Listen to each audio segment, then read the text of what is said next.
the manifestation is the main event for you. So you are so manifestation oriented. You want to look at manifestations and you want to sort them good, bad, right, wrong, wanted, unwanted, manifestation, manifestation, manifestation. If we could get you hooked on the dynamism, the dynamics of energy in motion, if we could convince you that where it's at is in the emotional vibrational realm, so that you don't care so much about the manifestation.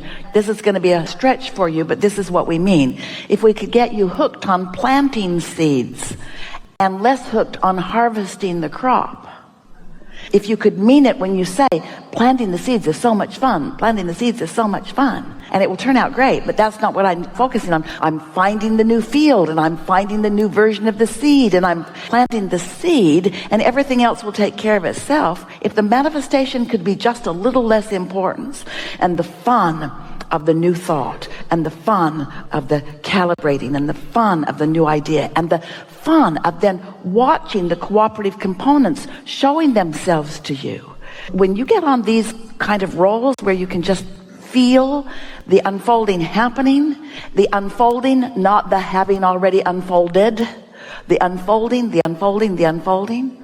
We try to suck you into this way of thinking when we say to you, you're not ever going to get it done, you can't get it wrong, you never get it done, you're never going to get it done, you're never going to get it done, you're never going to get it done. So you might as well just give in to the undoneness of it. But some things look done. When you get that new car, it looks done. It's pretty. It shines and it runs good and other people see it and you get high fives over it. And manifestations are fun. We just want them to be not as much fun as what leads up to them, because there's all these thoughts turning to things. It's like the gestation period, all these thoughts turning to things, and then there's the thing. But once the thing is turned to, once the thought has turned to the thing, it's kind of done. It's kind of like I'm excited to move forward, but I'm afraid to let go. You don't have to let go. I can't let go because I know it. I know that. The really good trapeze artists, though, they fly for a little while, and they like flying. They like flying. Those that just hang on and then hang on, nobody goes to see them. Doesn't look that much fun. Doesn't look that much fun. But those that fly, whoa! So, do you not trust that there's something there that's going to catch you? If you don't believe there's something there to catch you, don't let go. But focus on trusting that there's something there that you're going to. So that sort of gives you a little insight, doesn't it? You want to make where you're going more real. If where you're going doesn't feel as real as where you are, it wouldn't be wise to let go. But the work is to make where you're going so real that you can't not go there. And to us it feels easy because we're already over there. We've tested it all out. We've gathered all the cooperative components. It's a done deal. We know it works. We know it works. Come on. We know it works. Come on over. We know it works. Come on over. We know it works. Come on over is what your inner being is saying. You just got to come to trust that more than what is, because what is, as solid as it is boring. It's like gum you've chewed the flavor out of. And there's a subtle difference between knowing and doing, and knowing what to do and doing what I know.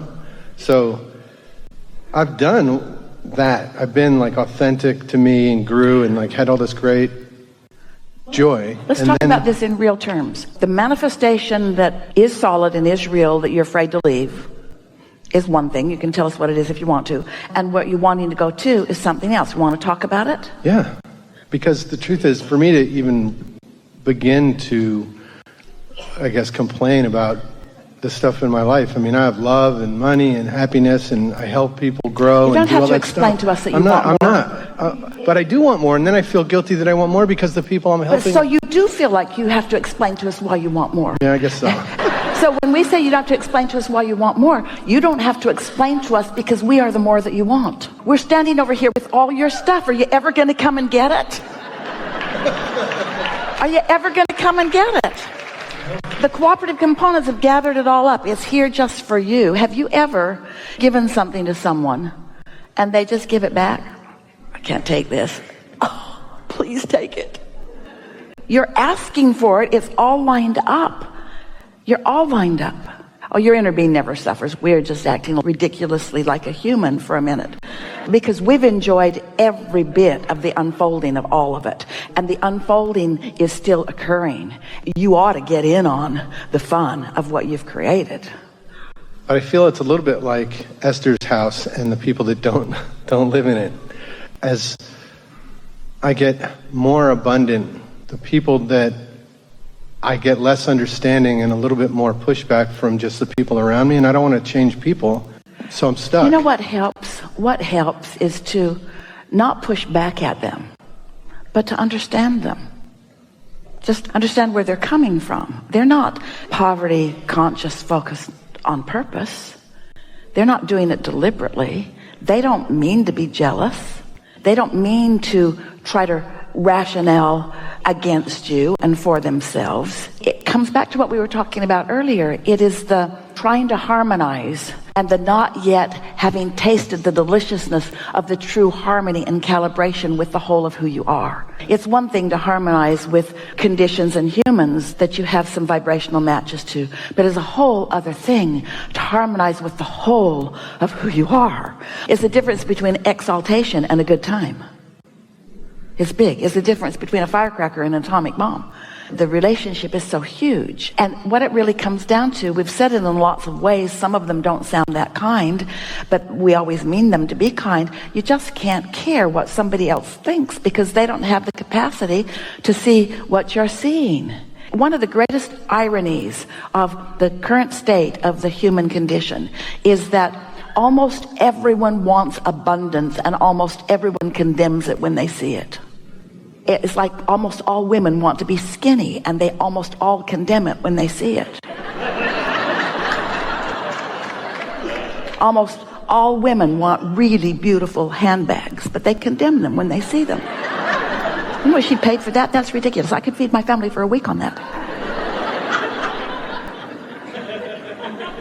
You cannot push against what you want to attract. And so... But how do you stop pushing when I didn't notice I was pushing? That's the best question in the world. I know you just stop. Well, the thing is, you can't stop doing something because the law of attraction won't let you. You can just start doing something else because you can't do that and that at the same time. So if you're thinking about where you're going and who you are rather than pushing against something else, the answer to that question is you got to do it an easier way. And the easier way is meditate, because then when you meditate, you quiet your mind. And when you get the hang of that, then you start out in a higher vibration that has more power. Let us explain it to you in this way. And this is something that a lot of people, even though they've heard us for a while, still don't really get the benefit of this understanding. So you are you, but you're more than this body. There's a whole lot more of you. There's all of this non-physical energy that has achieved the manifestation of you is still pouring into you. In other words, when you're born, you never stop being born. I haven't said that before. The life force that is you didn't, oh, he's born, let him go. Splat, he's done. No. The life force keeps flowing to you, which means attention to you, consciousness about you, communication with the cells of your body. In the same way that consciousness was aware of you when you were in your mother's womb, consciousness is aware of you all the time too. So it's an ongoing thoughts turning to things, thoughts turning to things, thoughts turning to things, thoughts turning to things. It's just always this continuous cycle of thoughts turning to things. So this non-physical part of you is pure positive energy. Now think about what we've been saying about the law of attraction and how whatever you're putting out is what you're getting back. But now, just for a moment, split yourself in two. We don't want you to split yourself in two, but we want you to focus on the two aspects of you. There's the human you and there's the non-physical you. The non-physical you is pure positive energy. The non-physical you has a point of attraction that has no resistance in it. The physical you has some resistance and some not resistance. And so the non-physical part of you is powerful in its attraction. One who's connected to this source energy, more powerful than millions who aren't. So the non-physical part of you is powerful. The physical part of you is powerful to the degree that you're high-fiving your inner being. It's powerful to the degree that you are in harmony with your inner being. So all day, every day, you've got choices about what influence you're under. Are you under the influence of your inner being? If you are, you're powerful. And people are taking notice because big things are happening around you. Mostly, you're really happy. But if you are like most humans and instead focused on this condition and what this person thinks and what this person thinks and what this person thinks, then you're indeliberately or deliberately, usually indeliberately, introducing into your vibrational equation a bunch of resistance that's slowing you way down. Now, that would be fine if you weren't asking for things and your inner being weren't calling you. If your inner being weren't calling you, your reluctance to go wouldn't bother you. If you didn't ask for something, not going wouldn't feel like negative emotion. If somebody called you on the telephone and said, hello, you don't know me, I'm just calling to tell you that I'm not ever going to call you again, you would say, good to know, goodbye. You wouldn't suffer over it. If somebody that you care about were to give you that information, you would suffer. And so your inner being is calling you toward what you have asked for, what you are asking for, toward your current, dynamic, active creations that are underway.